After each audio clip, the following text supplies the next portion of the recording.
Well, hi everyone, thank you all for coming. We're super excited to have you guys today. Just to introduce myself, I am Morgan. I am the Chair of Professional Affairs at ISA, or the International Student Assembly, and I'll just basically be emceeing the workshop today and just hosting Q&A.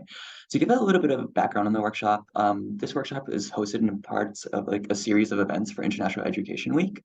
And what International Education Week is, it's essentially a joint initiative between the U.S. Department of State and the U.S. Department of Education to celebrate like the benefits of international education and exchange. And a part of that education component essentially is the OPT for you guys to learn about like basically ways to stay in the U.S. after graduation. This workshop is the first time the International Career Center, International Student Assembly, and Office of International Services is having a partner event.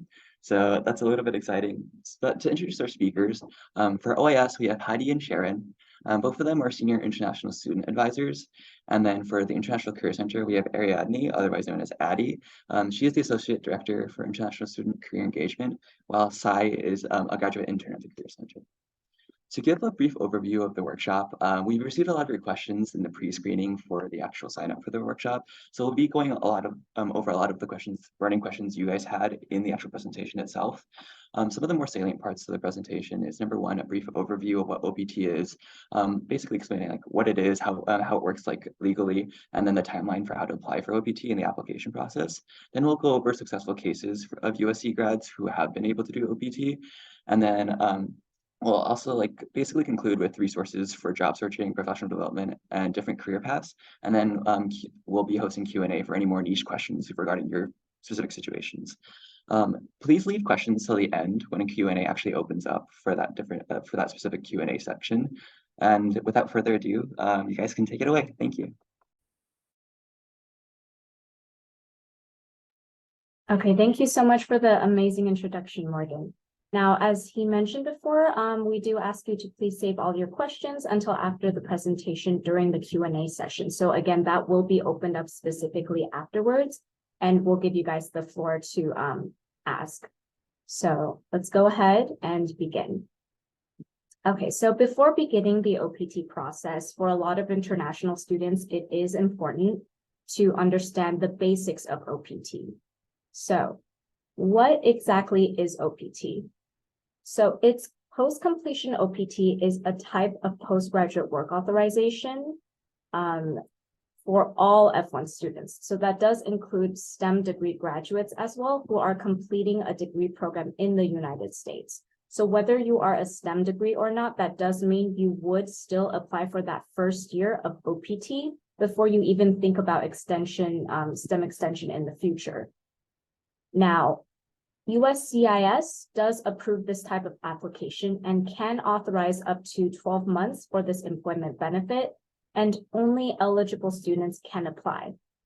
As a quick reminder as well, USCIS, please note that this is the government entity. Do not get that confused with USC. So USC is our university, right? The university that you are studying at. USCIS will be the government entity where you apply for your benefit, that OPT benefit. And for further information, our OIS website, Office of International Services, we do have a post-completion OPT website page for all students, which I'm just going to give a very quick overview. If you're going into our office website, on the top hand section, you'll be able to see a lot of different categories. You can just go to US employment, F1 student employment, and then you can go down to OPT right over here. Now, when you get to OPT, you can go to post-completion OPT, and it will basically give you all of the information you need to know regarding application overview, process, what that looks like, how to request for forms, things like that. So later on, when you are ready to apply, it takes you step by step, step 1, step 2, step 3, on how to actually apply. So we do highly recommend for students to go check out that website once you're ready. Now, how do you become eligible for, to apply for OPT? So for international students, some of the most important criteria does include, number 1, maintaining your status for at least a minimum of 1 academic year. So that does mean 2 consecutive semesters. It also does mean that by the time you're trying to apply for OPT, you need to have already applied for graduation with your academic department. And please do note that there are reasons why a student may not be eligible. So you would not be eligible for OPT if you have already accrued 12 months or more of full-time CPT at that same degree level. And if you have previously completed OPT at that same degree level as well, you would not be able to apply again for OPT. So, you know, you would kind of, if this was your second master's, you've already done OPT on that first master's. Unfortunately, you do not, you know, you would not be eligible to apply for that OPT again. Please also do know, and one of the most important things a lot of students might get confused about is that you do not need an offer letter to apply for OPT. We do recommend to apply for OPT as early as possible because sometimes USCIS does have their own processing time. It can take a good chunk of time. Basically, once you submit your application and it's pending with the government, then you can connect with career services and start that job search in the meantime. All right, so when USCIS approves of the OPT application, F1 students will basically receive what's called an EAD card, Employment Authorization Card, in the mail. So this EAD card is essentially what you are applying for when you apply through the government, right? That's going to be your proof of work authorization and legal status in the United States post-graduation. All right, and then I'm also going to just be briefly going over OPT and what that looks like when it comes to job searching and the general timeline. So for OPT, if your program end date, let's say your program end date will be ending here, your program completion date, you can apply for OPT as early as 90 days before that program completion date, all the way to around 60 days after that program completion date. So you have this whole timeline here to begin the process of applying for OPT, sending your applications in to USCIS, all of that.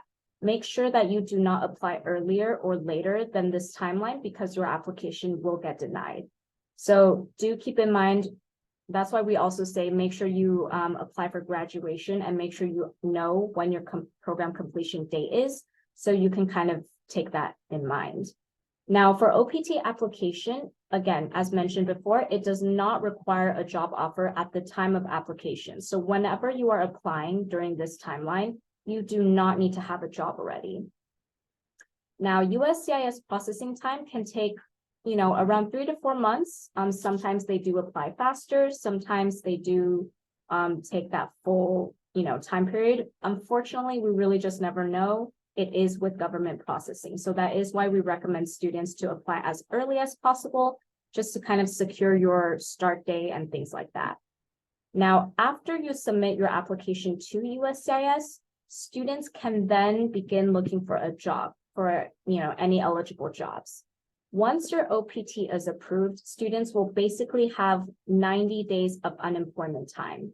So those 90 days of unemployment, that does not begin until you have received your EAD card, and whatever start date is on there, that's when, you know, it begins counting. So you have, in addition to when your application might be pending, you also have that additional 90 days of OPT unemployment to secure and start an eligible OPT job. Now, one of the biggest things a lot of students like to ask is, you know, how do I successfully utilize career resources for OPT? Basically, for OPT, once you are approved and you receive that EAD card, you do need to make sure that within 90 days of that approved start date, again, with the 90 days of unemployment, that you are securing and beginning work. So some of the requirements that you do want to keep in mind for this type of OPT employment, you do need to make sure that the employment is directly related to your field of study. So unfortunately on OPT, that does mean that you cannot be finding jobs that are unrelated to what you have studied. You know, if you were in computer science, for example, you cannot be finding a job as a Uber driver, right? Because that does not have any sort of relation to each other. So make sure it is directly related. We also do, you also want to make sure that the total hours you have on OPT must be at least 20 hours per week or more for that employment. So make sure, you know, whatever job that you do receive, that it is at least 20 hours. Any position can be paid or unpaid volunteer. That's going to be fine. And then you do have to make sure that you report your employment with our office at OIS. So kind of just to go back onto our website, I mentioned before, once this is kind of for later on, but once you actually do get approved for OPT, there's a section right here for reporting requirements. That would be where you would go to submit your information. Now, there are a lot of different options for students on OPT and what is allowable employment. So, you know, first and foremost, if you're just receiving a full-time employment, you can make sure you work more than 20 hours a week. Now, some students, they might have part-time employment, right? So you can do full-time employment, you can do part-time employment, that's going to be fine, but both of them must be at least 20 hours a week. If you have part-time employment and you're working 19 hours or less, then you either need to make sure you have, you know, maybe multiple employers, which is the third option here. The combined total should be at least 20 hours. So let's say you have, you know, a part-time employment for 15 hours a week, and that's not meeting that minimum requirement. You can get a second employer, you know, to be on multiple employers. And then if that second employer is an additional 6 hours a week, then in total, as long as it's above at least 20 hours a week, that'll be fine. Now, students as well, some students might be in, you know, cinema or music, and they do have a lot of, you know, short-term employers. If you have multiple short-term employers on OPT, that's going to be completely fine as well. But every single time that you have a short-term employer, you do need to make sure you are reporting with our office for every single one of them. Now, other options might be work for hire or contract. So this is also commonly, you know, in the workforce, you might have heard it before. It's called the 1099 employment.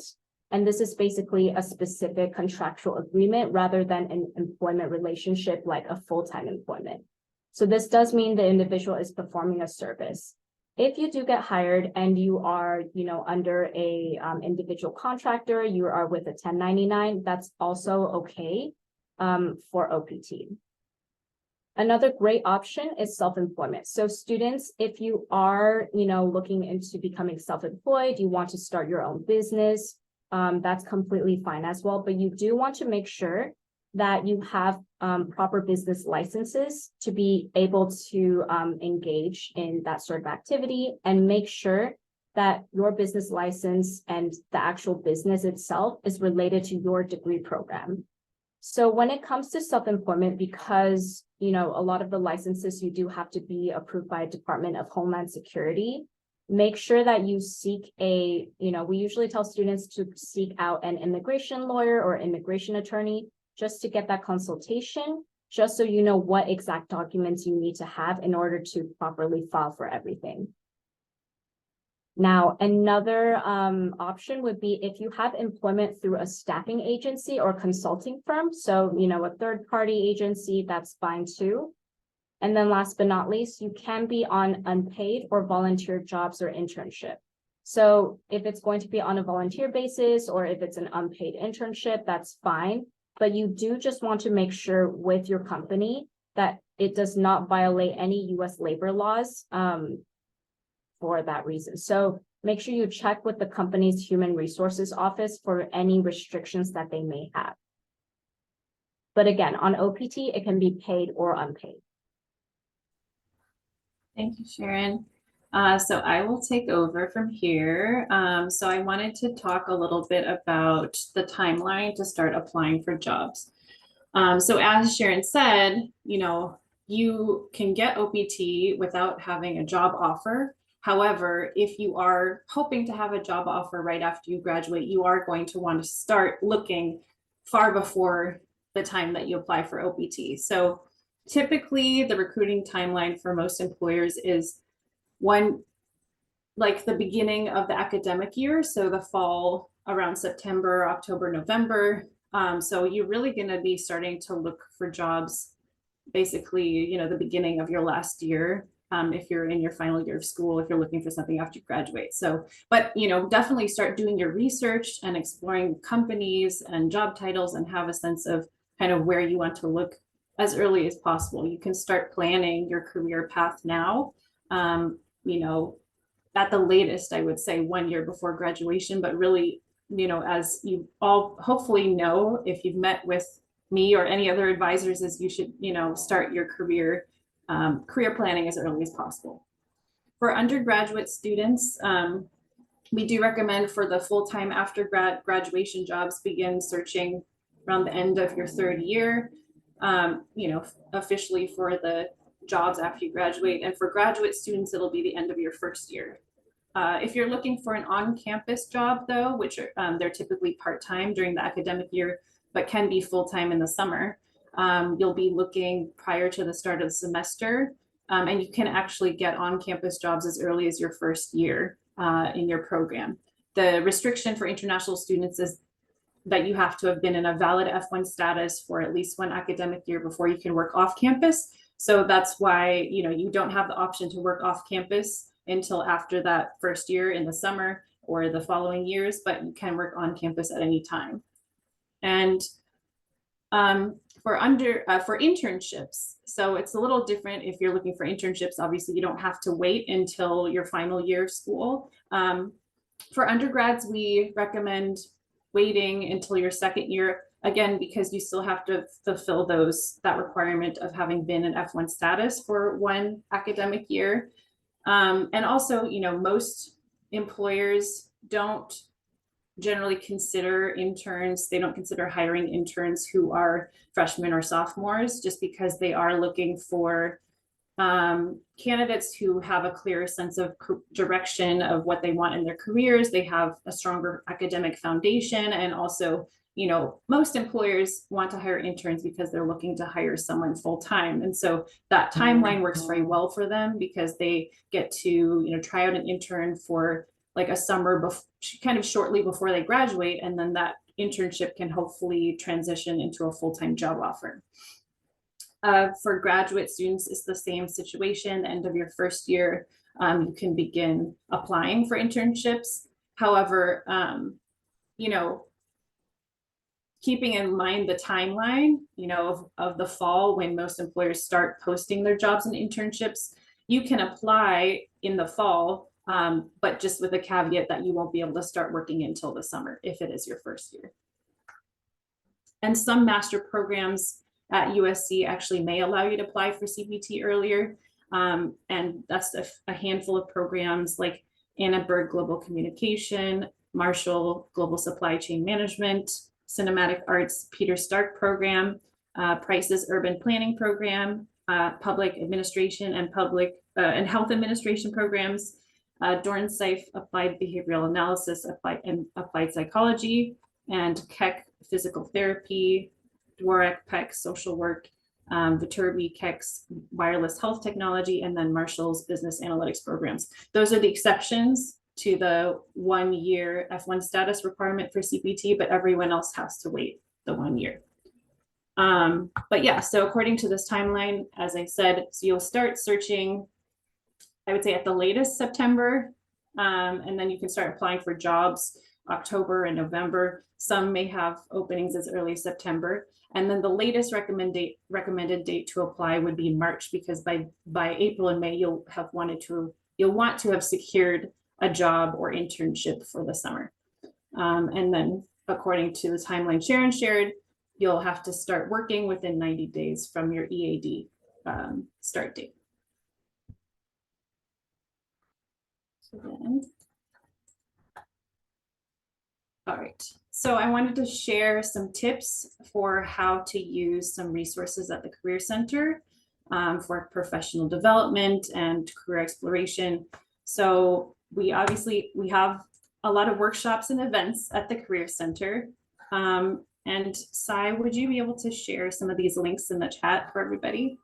Because I know you won't be able to click the links on the page, but So at the Career Center, we have a workshops and events page where you can find all the upcoming workshops and events that include, workshops like this workshop, also Trojan Talks with employers who are coming in to kind of share a little bit about their organization. And sometimes they'll do resume reviews or talk about building a cover letter. We have career fairs, we have all kinds of events. So definitely, keep track of those and regularly check that page to see what's coming up.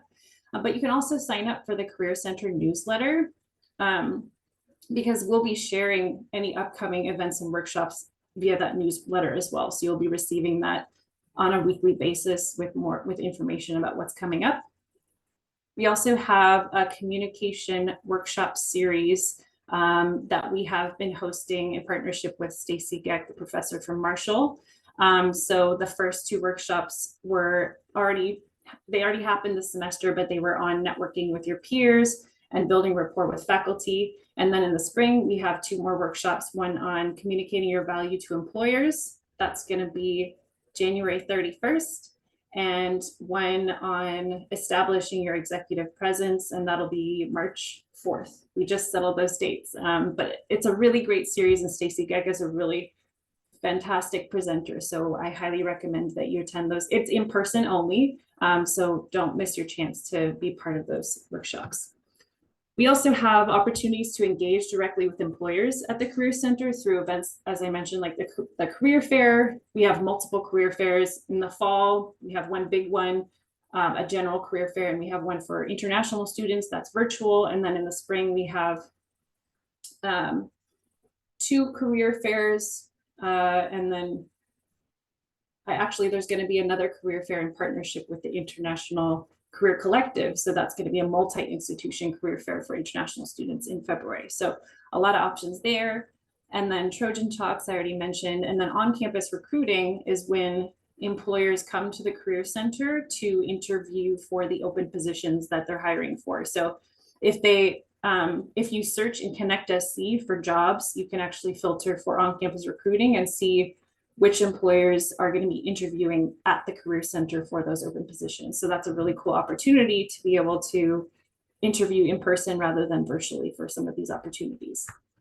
And then mentorship is a really great way to, build your communication skills, your professional network, just have someone to talk to about what you're going through, because we understand that it's challenging to be looking for a job, and especially as an international student, there's a lot to think about, right? And so we want to make sure you feel supported in the process. So there is an international student mentorship program. The application for mentees is launching on December 2nd. We currently have mentors who are still applying for the program. So I think that's going to be a great opportunity for all of you as well. One caveat is that it's not open to students who are graduating this semester because it starts in the spring. And then we also have a new program at the Career Center called Headshots to Handshakes. So this is a really cool program where you can come into the Career Center, just stop by to attend a workshop hosted by one of our interns on how to leverage LinkedIn and Trojan Network to build your professional network, develop your executive presence, and really, jumpstart your job search. And then after you do that workshop, or before, you can do a headshot. We have something called the Iris booth, which is a booth where you can take a professional headshot, and it's really good. It's like really good quality photos. So you can do all those things for free. And then once you've done that, you get a free smart business card with the USC logo on it. And it links to a website where you can upload all your professional information, so you don't have to waste paper by handing out all of the business cards. And it's handy because personally, I feel like every time I get a new business card, my information changes and then it's no longer valid. So you can just update it online and you don't have to worry about that.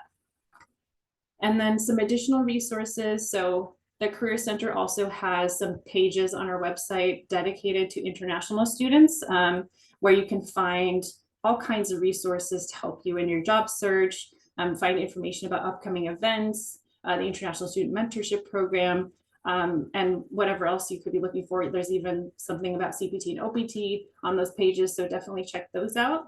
And then you can also make appointments for career advising with any of our advisors through Connect SC, including me and Sai, who specialize in international student advising. And then Connect SC, and then you do that in Connect SC, but you can also come in person for drop-ins, which are typically reserved for resume and cover letter review. Those are 10 to 15-minute sessions, but you can just come in any Monday to Friday, 1 to 3:30 p.m. and have your resume or cover letter reviewed with one of our advisors.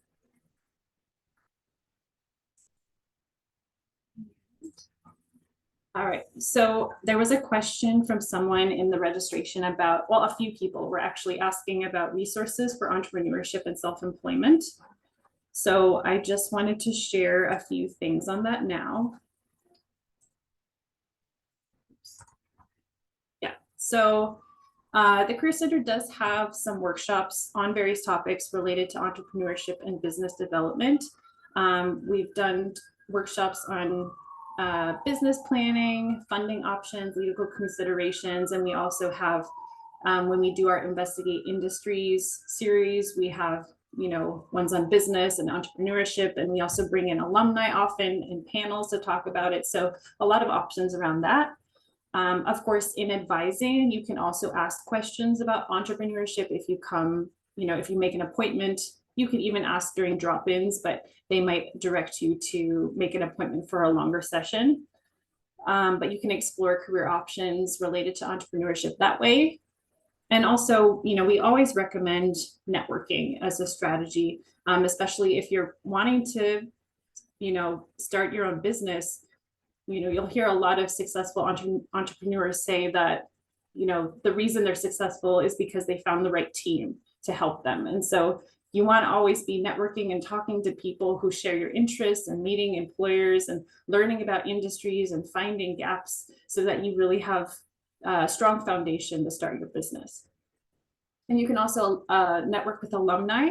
It's definitely a good strategy to talk to people who have been through that. And there are a lot of Trojan alumni who are entrepreneurs and have started their own businesses. So you can look for them in the Trojan Network, which is the networking platform that we have that's just for USC students and alumni. You can also search for them through LinkedIn by going to the USC page and then clicking into the alumni section.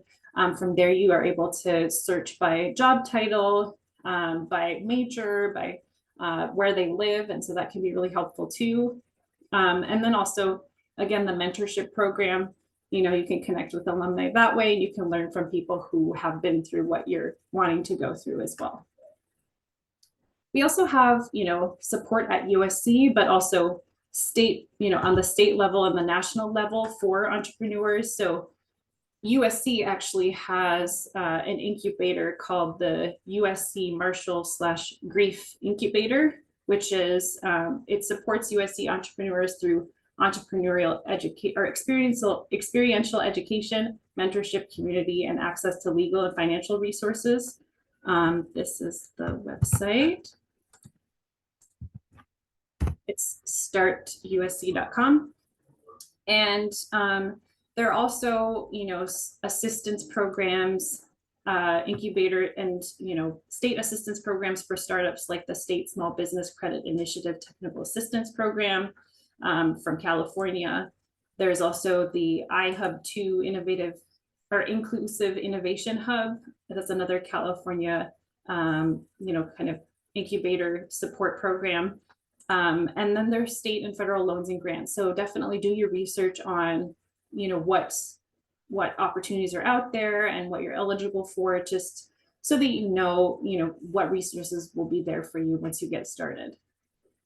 And then as Sharon said, with starting your own company, you always do want to consult with an immigration lawyer just to make sure that you understand any restrictions related to OPT or any other types of work visas that you may come up against when you're starting your own business. You want to make sure that you're taking all the steps you need to be legal and do everything properly.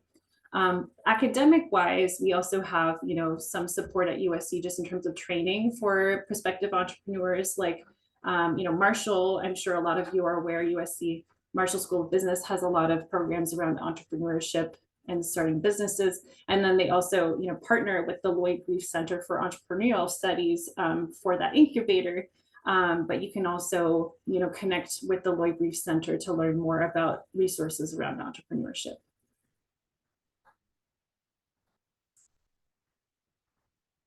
All right, and so I will pass it on to my fabulous graduate intern, Sai, for the next section. Thanks, Addie. Thanks for the intro. So yeah, now that we all know we need a job, so let's talk about how we can get that job. So for some professional networking strategies at the Career Center, this is what we recommend. Especially communication etiquette is very important. Writing that first message, making that first impression is the most important thing. So always remember to introduce yourself professionally, highlight your connection. If you're both international students, say, hi, it's glad to meet another international student, or glad to meet another Marshall student. Like, yeah, find your high connection and highlight it in your message, and clearly express your purpose. Say you want to learn about a certain industry, or identify a certain categories, or identify relevant skills for the industry. So yeah, clearly state what you're writing about and request a conversation. Just be ideal. It would be ideal to ask for an informational interview because it's a part of the learning process and there's no incentives there. So learning is something which everyone cares about. And yeah, if you ask for an information interviewer, it's highly likely that you will get a message back. And do not forget to express gratitude. Even though they haven't still responded to you, always end your message with thank you for your time and consideration, something along those lines. So let's look at some do's and don'ts. If you do get an informational interview, say, always prepare thoroughly, be respectful of the person's time, listen actively, listen to understand and not to respond. Listen and express gratitude and follow up. Following up is very important. I know we get a little bogged down when we follow up and the person doesn't respond. So my suggestion is always, when you follow up, make sure there's an actionable item at the end. Like, you're asking a question or you're asking something so that they have to get back to you. Because if you just say, thank you, it was wonderful to meet you today, the conversation is dead right there. So always ask a question or something interesting, which will make them want to reply to you. And for don'ts, please don't be unprepared. They've already given you this time. They're being respectful of your time. So definitely be prepared. Don't ask for a job directly. This is very important. I think the first time you're doing an informational interview, it has to purely be about learning, just learning about what the industry, how the industry runs, how the industry has progressed over the last years while you were in college, and what kind of skills are important. Just asking those kind of things make more sense than asking for a job directly, which is not respectful.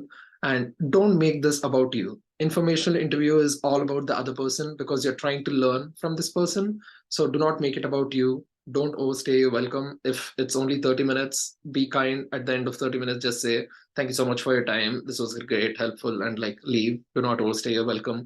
And don't forget to follow up, like we said.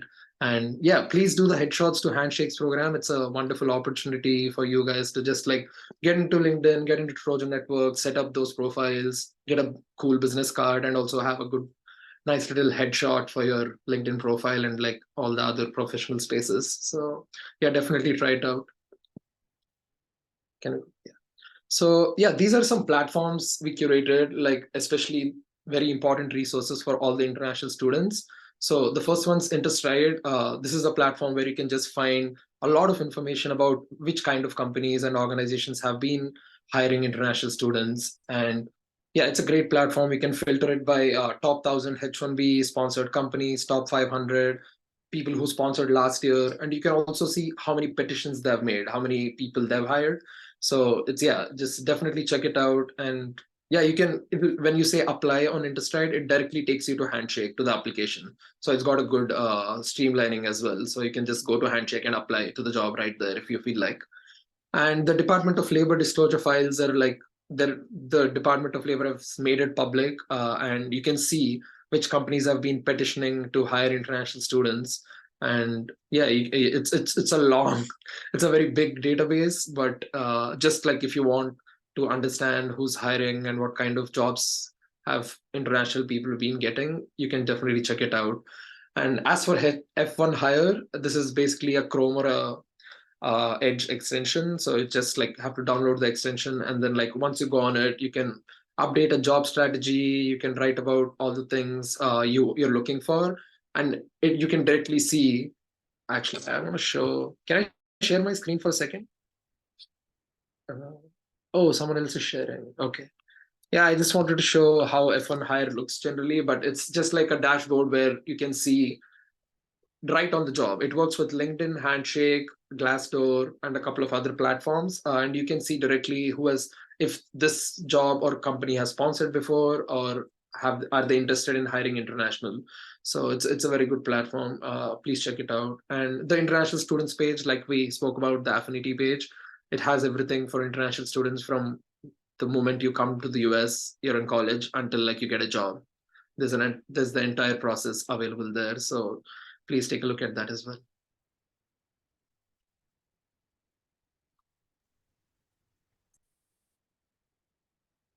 Yeah. So much, Sai. That was really informative and that was awesome. So now we're going to take it to successful case studies.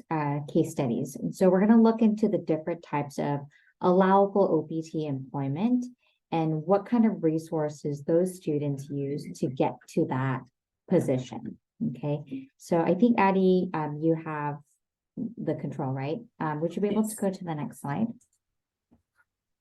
Perfect. All right, so let's take a look at the first successful case study. So this is for standard full-time employment. This particular student graduated with a major of occupational therapy. The job that they were able to obtain was occupational therapist at a company called Gallagher Pediatric Therapy. So basically, what did the student do? The student found a standard full-time employment. Full-time employment in terms of F1 is basically more than 20 hours per week with a company and job title that is directly related to their field of study. Remember, any kind of employment that you obtain as an F1 visa student has to always be directed back to the visa focus, which is study in nature, right? So it has to be directly related. So this student was able to do that. They're also able to identify the skills and knowledges that they learned throughout the course of their program at USC and basically apply it to this position. So that's the main objective of the whole OPT authorization program, is for you to apply what you had learned from school into, I guess, practical training environment, which is, employment, right? And so I'm going to have Addie just take us through what kind of resources they use in the career services to get here. Thanks, Heidi. Yeah, if you look at the graphic in the top right of this this page, you can see some of the resources that this student used to achieve their goal of becoming an occupational therapist and getting that opportunity. So they did come to the Career Center. They did career advising. So, that's where they were able to ask questions about, how do I search for jobs in occupational therapy? Where, how does the job search process work? In the US, how do I find employers who are willing to sponsor? All of those things you can ask in advising. And then they also came to drop-ins to have their resume and cover letter review to make sure that everything was, both grammatically correct and formatted well, but also we look at, how you're tailoring your application materials for the position that you're applying for. So, we can take a look at your resume and your cover letter and say, hey, you have this experience that this employer really wants, but I don't feel like it's very clearly highlighted. Maybe you should add some more details about that, so we can give you tips on how to really, put your best foot forward when you're applying for specific positions. And then the student also attended the International Student Virtual Career Fair, which is a great opportunity to connect with employers who are specifically hoping to hire, or willing to hire, I should say, international students. So if their top candidate is an international student, they would be willing to, all the employers who attend are either willing to hire like a student for CPT or OPT, or even H-1B, or they are opportunities abroad. So like that's a great opportunity for you to find employers who are looking for, your skills and your multilingual skills, your multicultural perspective, and the academic skills and talents that you have.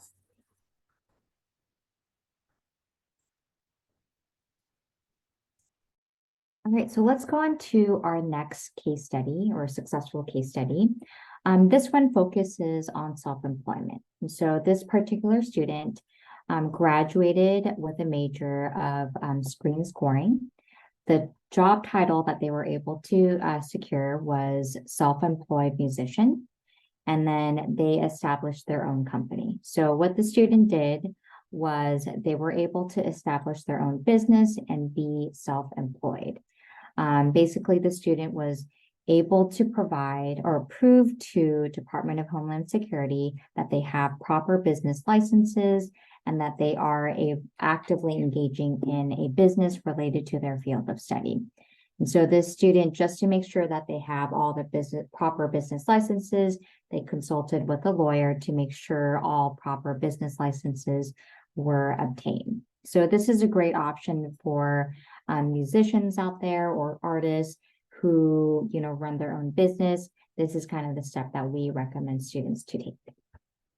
Yeah, and you can see there isn't any graphic for the student because they did not use the Career Center to achieve their goal. And that's not especially surprising because I find that, our more creative majors, they tend to build connections directly within their school, or they don't, if they're wanting to start their own business, they don't really need help finding a job, right? So, however, I think if you're wanting to follow in the students' footsteps, you can definitely use those entrepreneurship resources that I shared about 5 slides or so back, because we have a lot of support around that. You can definitely still come in for career advising because we don't just advise on how to find jobs. We can help you explore career paths or help you find, an area of focus or connect with other people. So definitely, just because you want to start your own business or want to be self-employed doesn't mean the Career Center can't help you.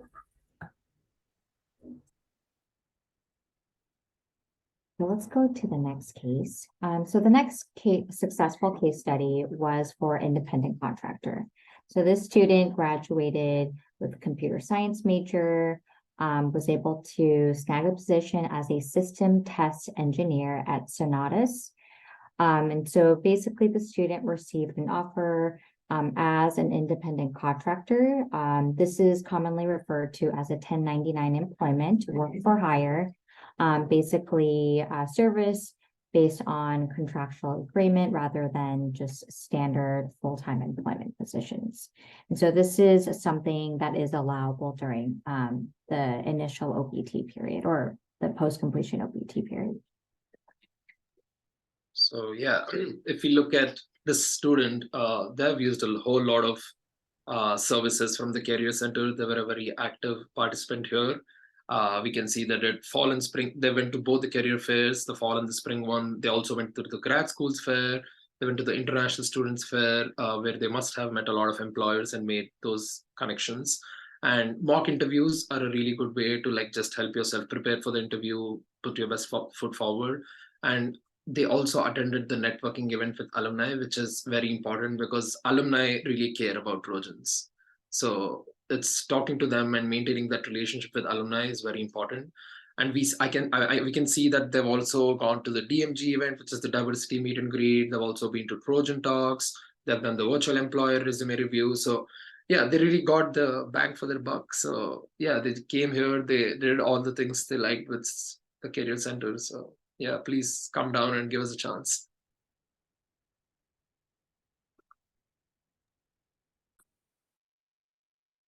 Okay, so let's look at our next successful case study. This was for multiple employment, which is allowed during OPT. This student graduated with a film and television productions major. They were able to obtain 2 different employment positions. One as a digital imaging technician at New Leaf Publishing Inc., and another as an editor at USC. So as you can see, the student was able to secure more than one employer, which is allowed. The main thing that you want to keep in mind with this type of employment is that it's directly related to both employment or all employment is related to your field of study, and the total number of hours per week is accumulating to 20 hours or more per week, which the student was able to do. So yeah, again, we can see that the student has really made use of the workshops. So yeah, how to secure an internship was one of our most successful workshops and most popular ones last time. And also jumpstarting your job search. Like we said, it begins as early as September, right? So you want to like come to these workshops. It's just like an hour workshop during your lunch. Just spend some time. You'll also get to network here. You'll meet other students from different programs, different schools. So, and they've also done the professional digital headshots, which is now Iris headshots to handshake. So definitely make use of that program as well, which is presented by the Career Center.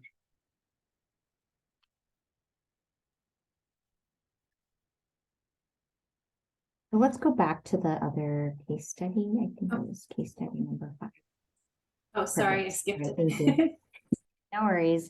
So we really wanted to put this example here because it does happen. So this successful case study was about a start date delay.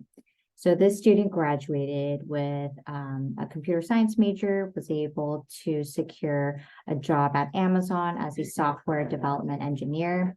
Basically, the student start date for OPT was in January 2023. However, due to the job market, Amazon pushed back the student's start date all the way to July 2023. So I know a lot of students, they don't want to use up all of their 90-day of unemployment time. So they usually time their OPT start date to when their job begins. So this student was in a pickle, I would say.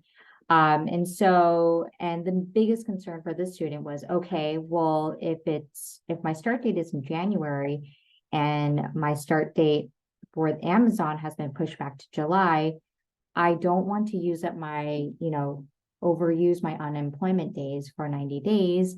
What do I do? So this student was able to secure another employment opportunity in January, so that they are able to like fill in that position so they're not using up that unemployment time.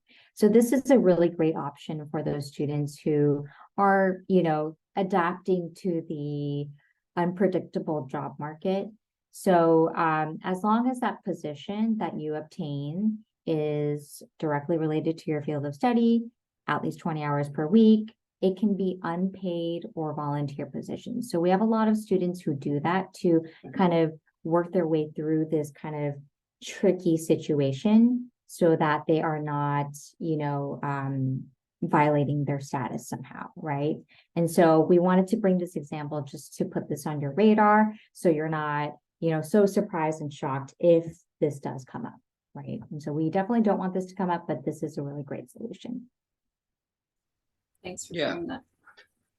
Yeah, I think the important thing here to take a look is the 13 job applications they've applied through Connect SC.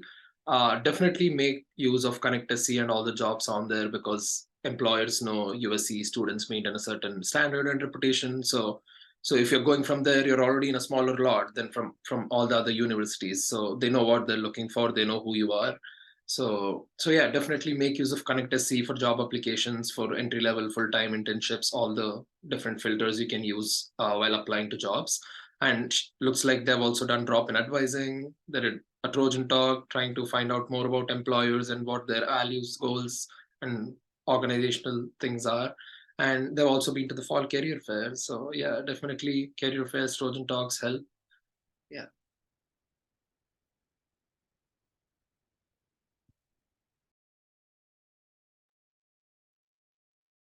All right, so these are just some additional resources that you can certainly refer to. So let's go to the next slide, please. Yeah, so we've kind of divided it up into Office of International Services and Career Services. All the information that we provide based off of OPT and employment information, we make sure to have all detailed information on our website. So please check that out. It has every little step on there. If you have even more detailed, situation that's a little bit more complicated, we hold OIS live sessions, which is a Zoom walk-in session every single day. So if you're not able to make it one day, we're going to be available the next business day. So we are here to help you. And also if you have any general questions, we have our email as well. Thanks, Heidi. Yeah, for the Career Center, we have our website, it just has a wealth of information on every step of your career journey, whether you're, trying to build a resume for the first time, cover letter, how to find an internship, how to network.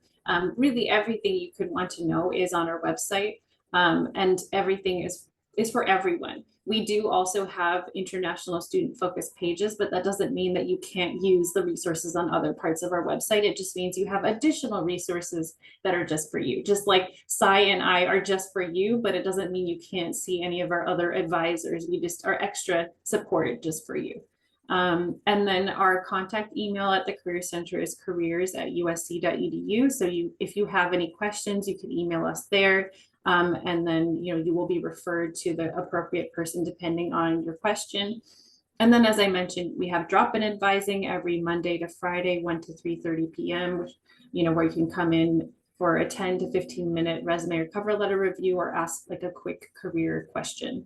And then don't forget about the International Student Mentorship Program. This is the second year that we've hosted it. It was really successful last year, and I'm hoping to just have an even better program this year. And we're really excited to welcome some new alumni and students, alumni mentors and student mentees in the program this year.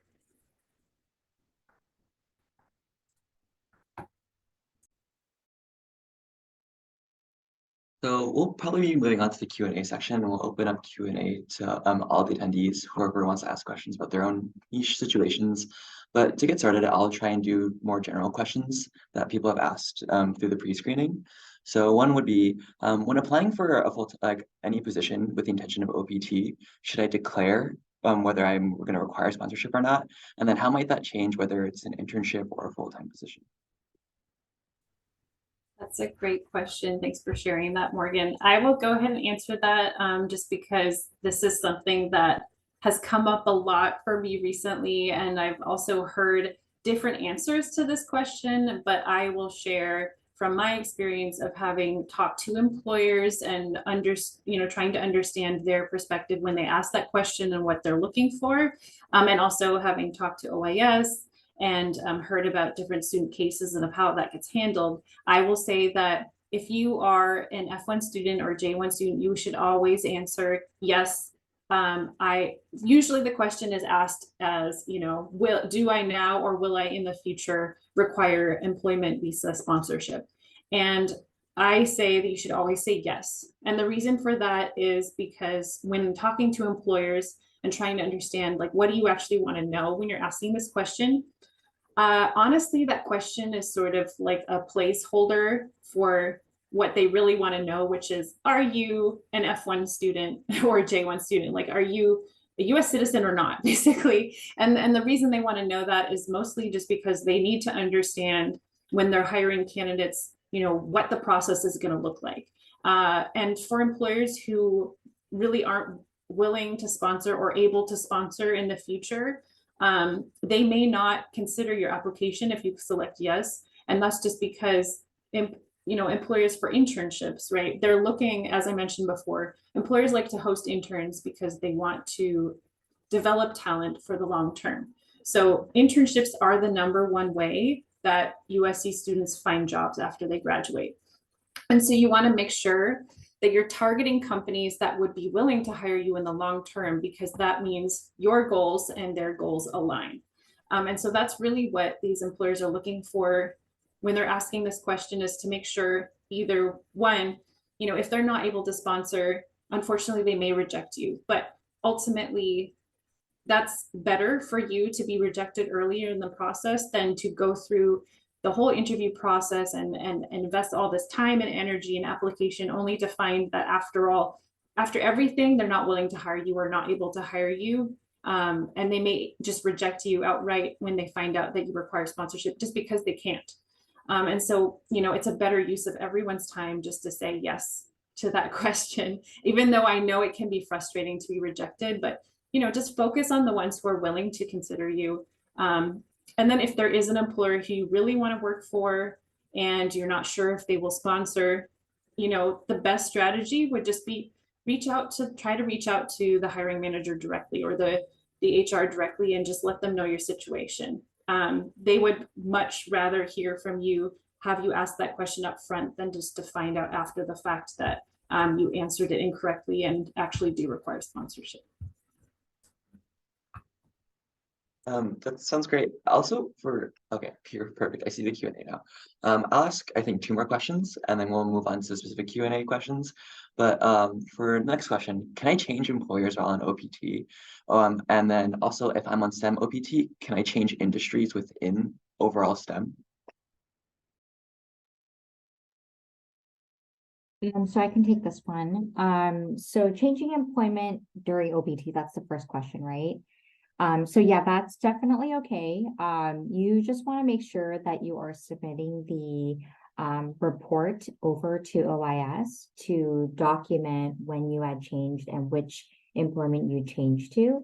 So that way an OIS advisor is able to look at the employment information to make sure it checks off all the boxes of OPT requirements.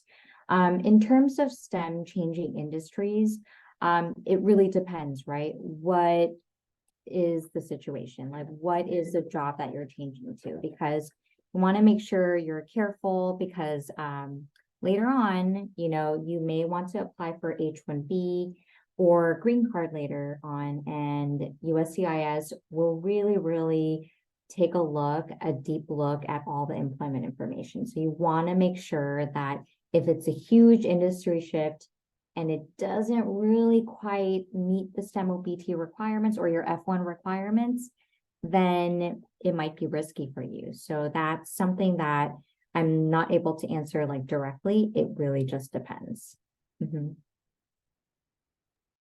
Great, thank you, Heidi. For, I guess my next question is, are you possibly allowed to defer your OPT extension if you were to be granted it? But then, for example, like, I know that like, there are also students who want to do like undergraduate and masters or even PDP students. So would you be able to like essentially like defer your undergrad OPT since you're technically dual doing your master's program and then do it after your master's, or would that account for your master's OPT? You can also like ask any clarifying questions. I think that question was very general. So I could take that one as well. That's a really good question. Like, we get that question a lot.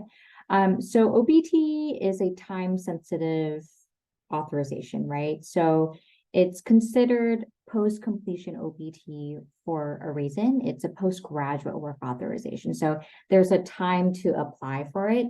Once that time has passed, that window to apply for that benefit has also passed as well.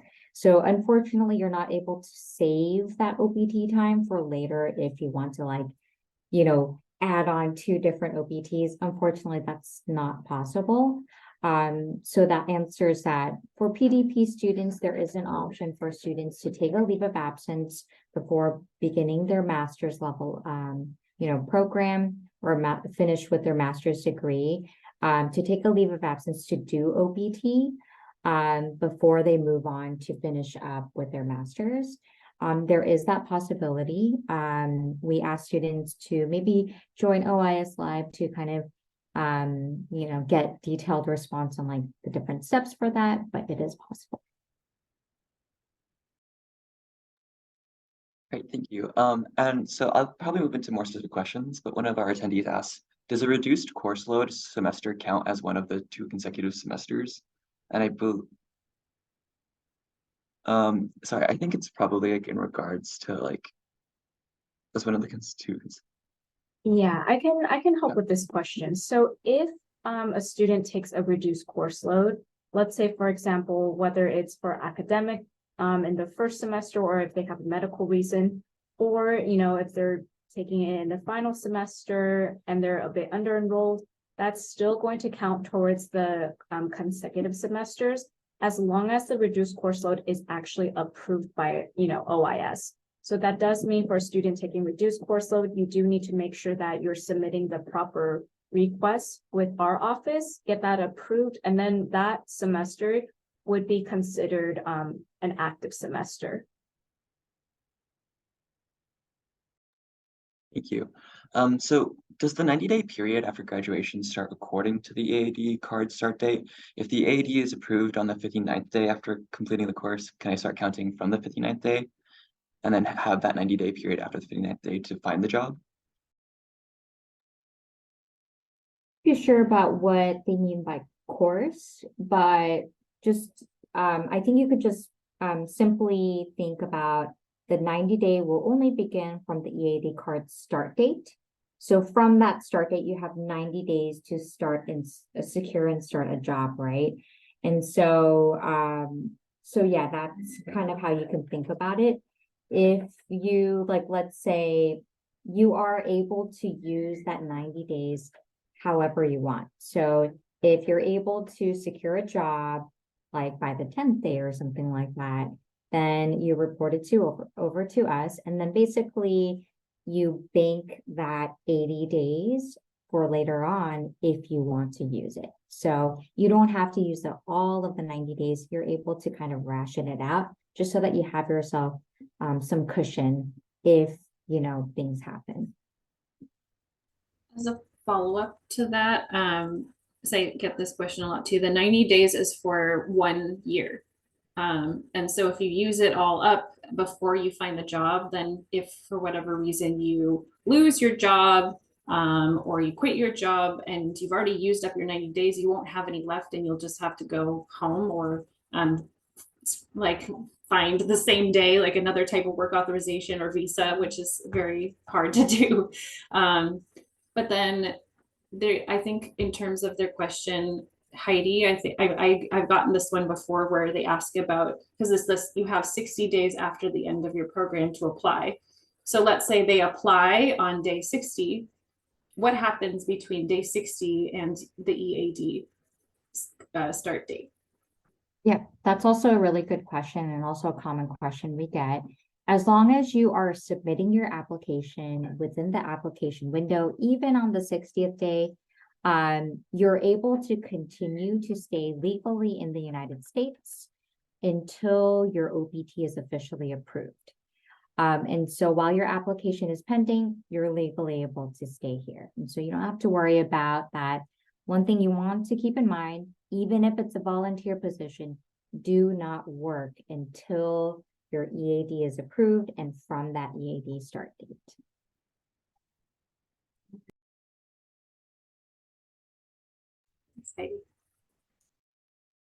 I guess a few of the students are also asking about like specific dates to start applying for OPT. So can we I know you mentioned it basically in the a bit in the presentation, but can we go over again basically on what day or what month we should start applying for one if we were to graduate in December, and for two if we were to graduate in May? Yeah, so I can go over this one, and it is also found on our website information. So I'm actually going to share that just quickly on the screen for all the students. If you were to go into step 1 under OPT instructions, again, you can begin applying for your OPT application and the I-20 as early as 90 days before your program end date. So that does mean, let's say, for example, if you are a December 13th graduate this year, then you could have begun applying beginning September until 60 days after that. So if you go into our OPT instructions page, this is just a real quick glimpse. We have a lot of information on here, but we do also go over when a student can begin requesting for an I-20, in addition to, when you should be submitting your application to USCIS as well. So we kind of get those dates. I don't have the exact dates with me for May yet, but give or take, it's the same. You can begin to apply as early as 90 days before, I believe the graduation date is May 10, 2024 for spring. And then you can apply, around 60 days after that. And just to clarify, it's by days, not by months. So that's why there's the 1 or 2 day difference in the number from the months.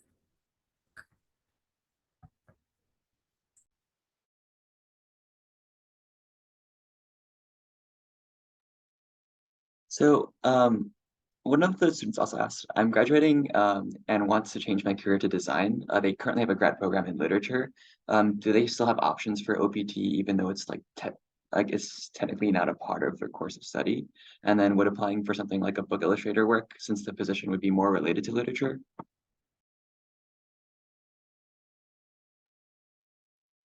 That sounds a little bit risky, just reading the title.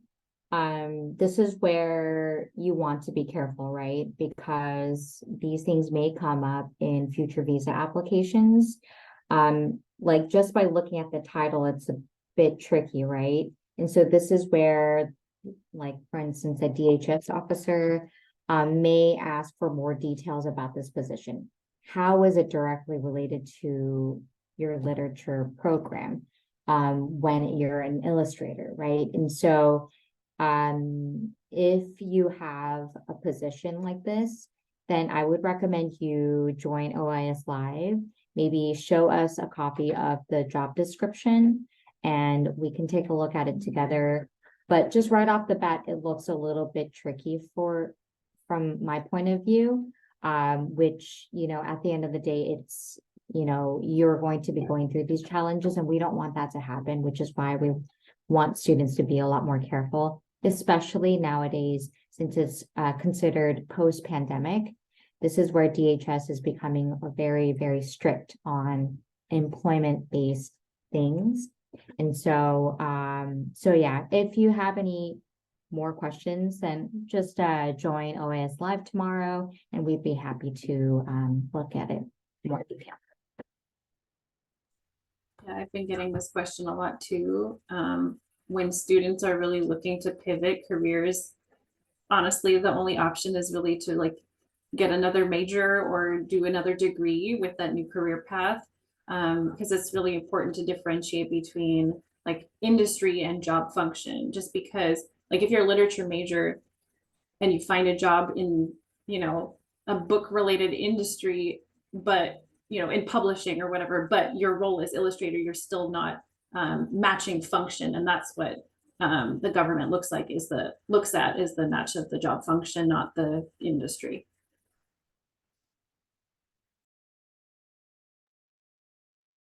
Thank you guys. So for students wanting to apply for research, what documents are required basically both from the professor and from the school?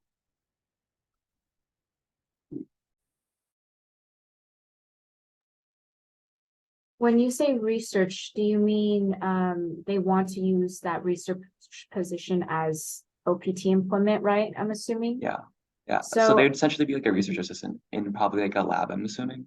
Okay, yeah, I mean, we have had a lot of students in that position too. I mean, from the student themselves, they would just need to reach out to their professor or whoever is hiring them, get an offer letter and make sure they begin.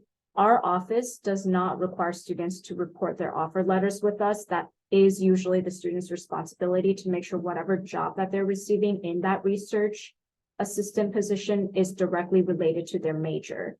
And then once they actually begin working, they would just need to complete reporting requirements with our office to give us information on, okay, I'm beginning at this time, this is my job title, and this is how it relates to my field of study. So it's kind of, students would just basically need to report to us in that sense. But we do highly recommend, you know, if they are getting an official offer letter, definitely keep that for their own records as well. I So think just for to add students, on to that, oh, apologies. sorry, just to add on to that, just make sure to obtain an offer letter, even if it's a volunteer position. These things are going to come up in the future for visa applications, most likely.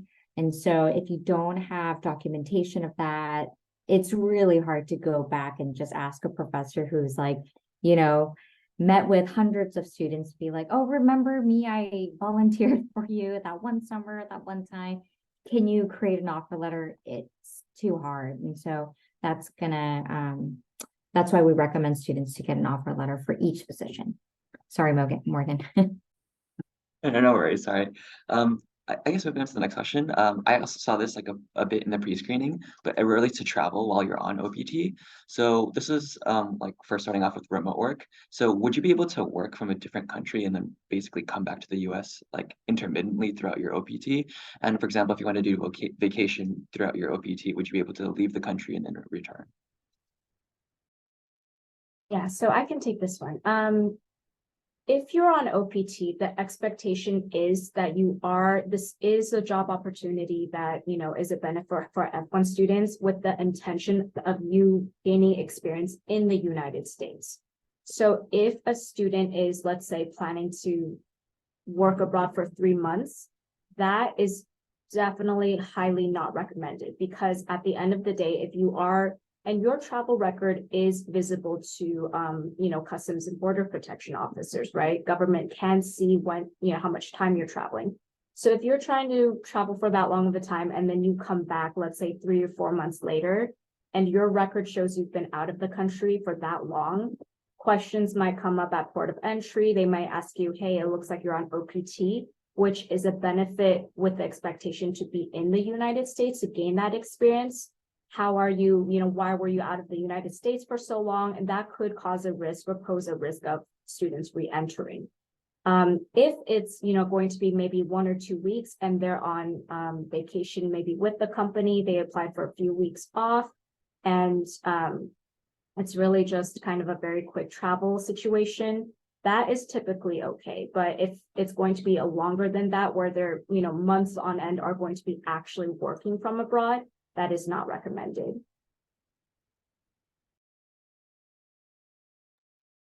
For the next question, could you have the EAD start date before the program end date? And then considering we apply for OPT well in advance, that is considering that we apply for OPT well in advance, so they're not quite sure about like when the EAD start date will actually come. So if it happens before the program end date, then what do we do? I'm assuming that this is done in error, because the EAD card start date should always be after you finish your program, because OPT is considered to be a postgraduate work authorization, right? And so you want to make sure when you get the EAD card, the dates look all okay. If the EAD card start date looks odd, then that's when you want to join OIS Live and we can take a look at it, see how bad it is, and we'll take you through the different steps on how to correct that.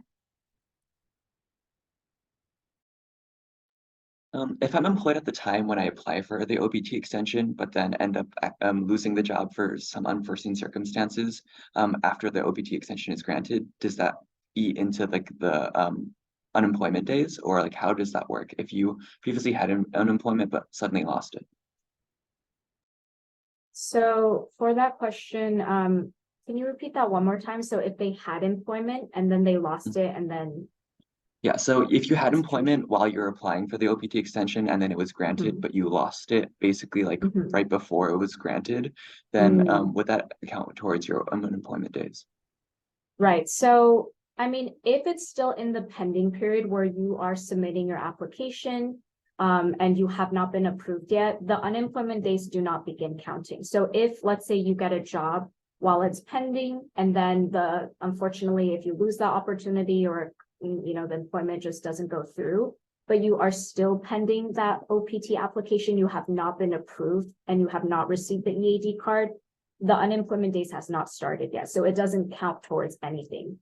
But once you receive your EAD card, once you have it approved, and whatever start date is on that EAD card, that's when the 90 days will officially start counting. So during that time, if you've already been approved, and then you find out, oh, this opportunity, you've lost this opportunity, or change of situations, and you don't have work, that is when the unemployment days will count.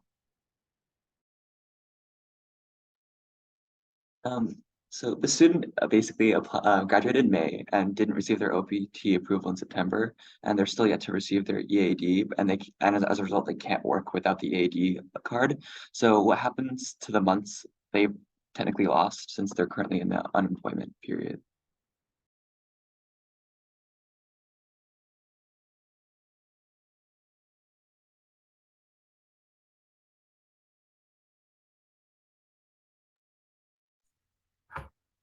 Can we hear Heidi? Sorry, I'm not sure if I can't hear Heidi I or. can't hear I her. can't hear her either.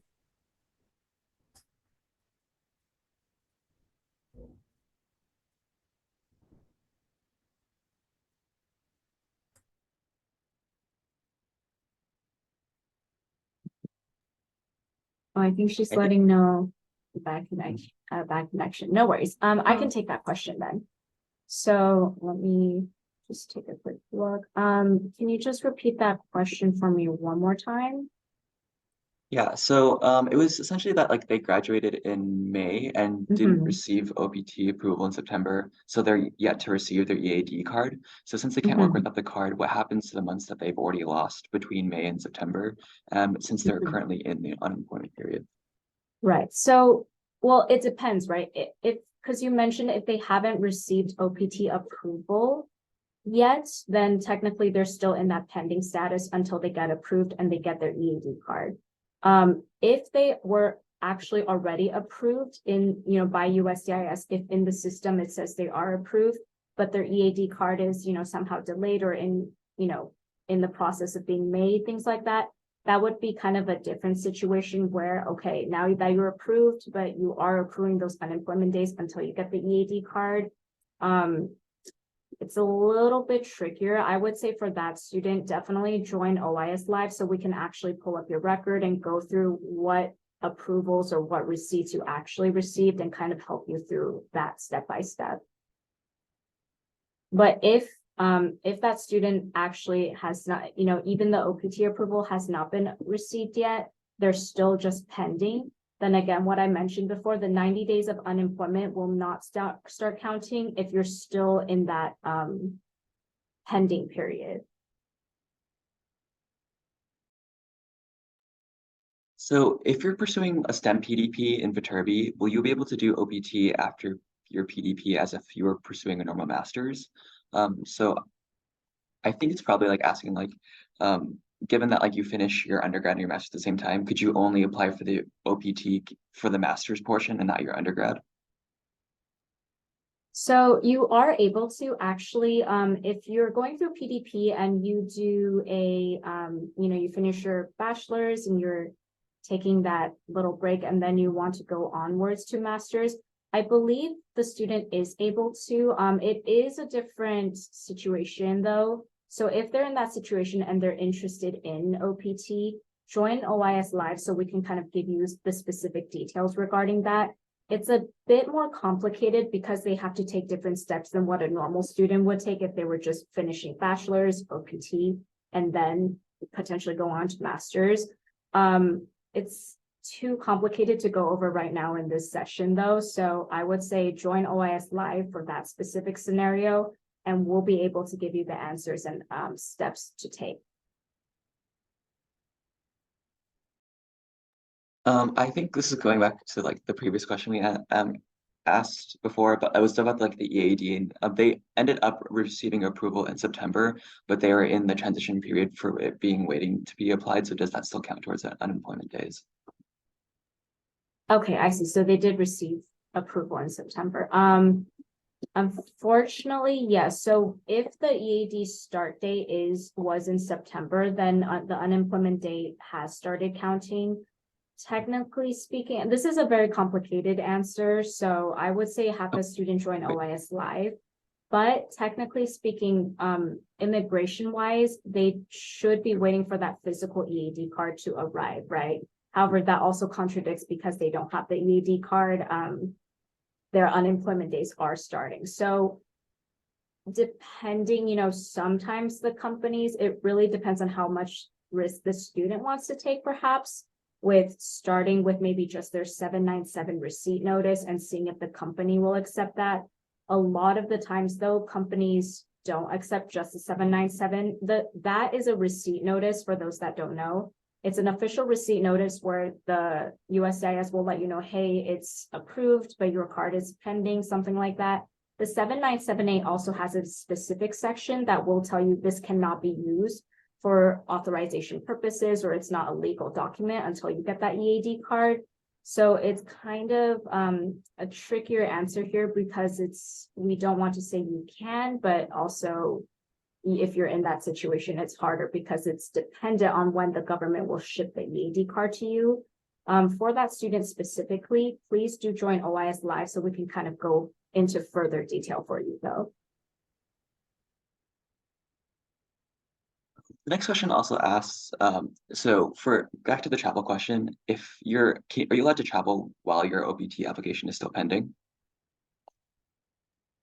So if your application is still pending, that's a bit of a trickier situation. So I'm actually going to take you guys to our travel website. And let me just go over. So on our OIS travel website for requirements for re-entry, the documents that you need to take, usually if your application, as it says here, if it's in a pending status, you're in a situation where your program end date has already passed and you have not been approved and have not received your EAD card, then usually we do strongly advise against traveling in that situation. Just because, let's say, for example, if you submit your application, you're now pending and you've already graduated, but then you leave the United States for travel. While you're outside of the United States, if you happen to get approved for your OPT and you get your EAD card, that EAD card is only shipped to your US address and they only ship it once. So unless maybe if you have someone, if a roommate or if you have family there that can receive the card for you, potentially if you're going to be outside of the United States, you're going to need that EAD card to come in now that you're approved. So if you have no one to receive it for you, it's just stuck in your US address, but you're out of state, you know, that poses the question of how are you going to receive that EAD card to show them you're approved and that you can come into the United States. That's where the biggest risk comes in. Sometimes if students have people receiving that and then maybe shipping it overseas for them, that could potentially work. But as a reminder, you know, overseas shipping, if you're sending that one EAD card that you receive and it gets lost in the mail overseas, that causes a whole new issue, right? So those are just kind of things students do want to keep in mind.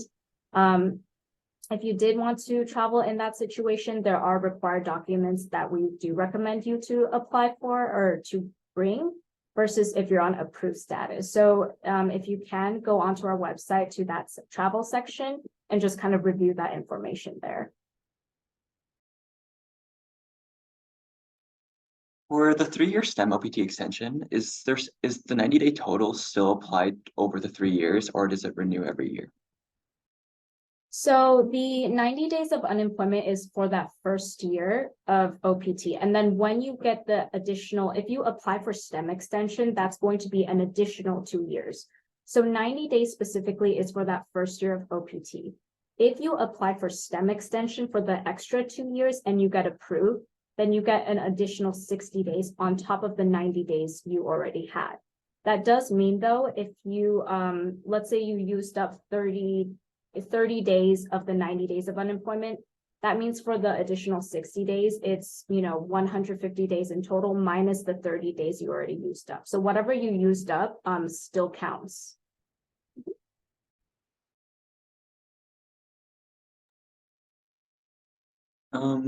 So when we apply to OPT, we need to put the start date. So then I guess this wax into like unemployment days, but what happens if I apply to OPT 90 days before graduation and then you don't secure a job and then when the start date comes, you still don't have one?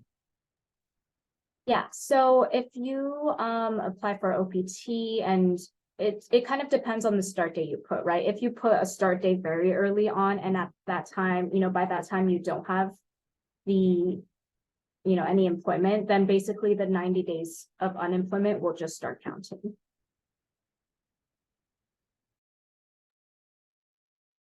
How do we ensure that you receive your EAD at the correct address? Because I feel like a lot of times you're moving after graduation, so you don't know where your permanent address will be in a few months. So if I guess it might ask how do we correct the EAD address or after you move in graduation if you use your old address? I could take this one. My audio is working. Welcome back. Thank you. Okay, so basically, I would recommend, in order to prevent any kind of delays, if you have like a trusted family or friend that is living in the US with a more permanent address, I would maybe use their address and write their name on the application so that they receive it so there aren't any kind of delays. But of course, you know, you're graduating with your class, you may not have any friends or you have friends that are in the same situation as you. That's okay. What you need to do is submit a change of address form to update it. Just keep in mind that it also depends on where you are in the application process. So if you're at like the 3-month stage, most likely they've already approved you and, you know, are going to send your EAD card to you. So you want to make sure you have access to that location, which is why we recommend students to maybe look into a trusted friend or family member that is in the US. Would you submit the change of address to it? It's in the like USCIS website somewhere. Yeah, so there's a change of address form that they can complete. They just write their pending receipt number on there. And then that new address should be like updated with the pending application. I think given time, we have 3 minutes left, so I'll try to do like the last general question first, and then we can go into the more situations for like Elliot or Chaitanya. But then, would it be strategic then, like knowing everything to apply for OPT around the 50 to 60 days after graduation, so that way you kind of have like the 50 to 60 days to have extra time to look for a job? Right, so I can answer that. So that we actually do not recommend. We still recommend you to submit your application earlier. Just because again, USCIS can, and we have seen a trend where they've been taking 3 to 4 months for processing time.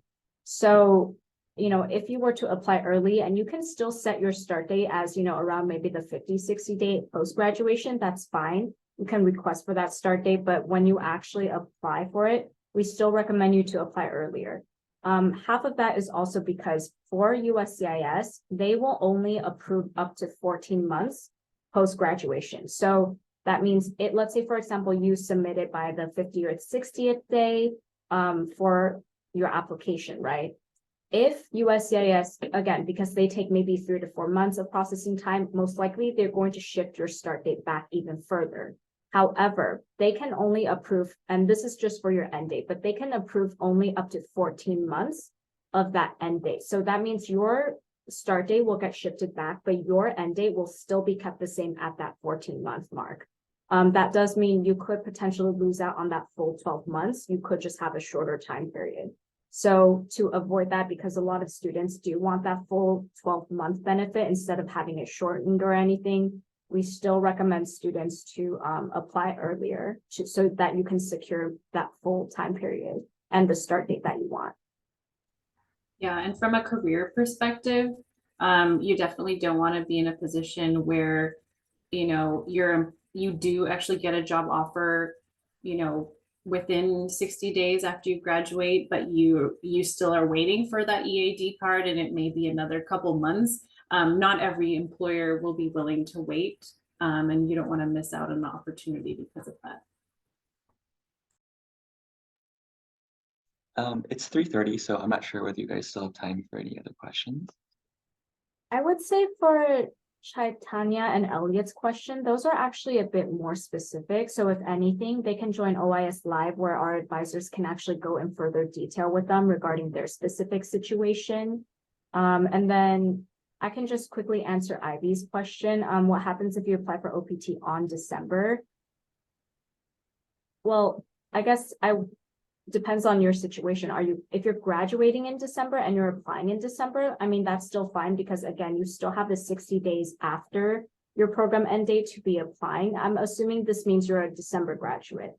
If you're not a December graduate, you shouldn't be applying in December anyways, but that would be fine. You might just want to kind of think about when you want your start date. Maybe you put that a bit later on, or you can still put it earlier. And if anything, USCIS might just shift it if they need to.